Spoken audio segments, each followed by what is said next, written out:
एक बार एक गांव में एक साधु रहता था जो भगवान पर बहुत विश्वास रखता था।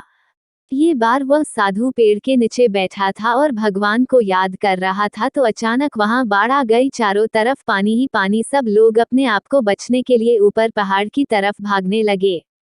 उनमें से एक आदमी देखा कि इस हालत में भी साधु जी भगवान की तपस्या कर रहे हैं। वह सोचा कि ये अपने आप को बचने के लिए कहीं जा क्यों नहीं रहे हैं, तो उसे साधु से बोला, अरे आप कहीं जा क्यों नहीं रहे हो, आप भी मेरे साथ ऊपर पहाड़ की तरफ चलो, नहीं तो डूब जाओगे। साधु बोले, अरे हमें क्या होगा, मैं भगवान की इतनी तपस्या करता हूँ, मुझे कुछ नहीं हो सकता, मुझे भगवान अपने आप बचाएगा।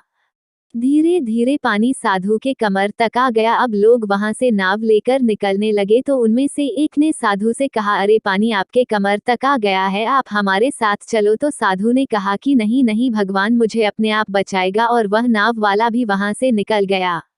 कुछ देर बाद पानी इतना बढ़ गया कि साधु के सर तक पहुंच गया और अब लोगों को बचने के लिए हेलीकॉप्टर निकलने लगे।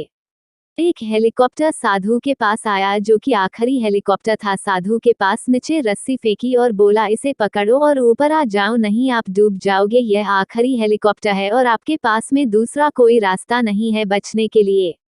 साधु ने कहा, ये रस्सी वापस ऊपर खींच लो और आप चले जाओ, मुझे भगवान के ऊपर पूरा भरोसा है, वह मुझे बचा लेगा। पानी काफी ऊपर आ गया, पेड़ डूब गया और साधु की भी डूबने से मौत हो गई।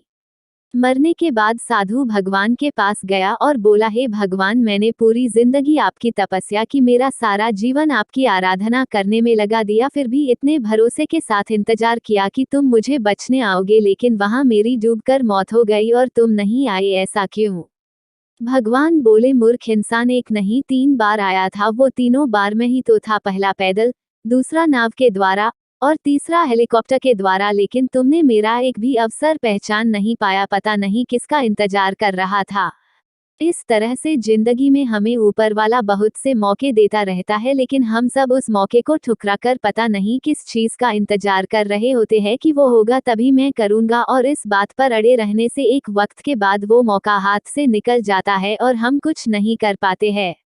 तो किसी भी अच्छे समय का इंतजार मत करो, जो भी करना है आज और अभी से ही शुरू कर दो। ऐसी ही और शॉर्ट मोटिवेशनल स्टोरी, स्पीच और कोट्स के लिए मोटिवेशन की आग पर आकर देख सकते हैं।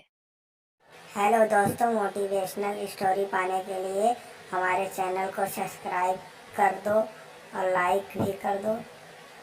चलो, थैंक्स, बाय।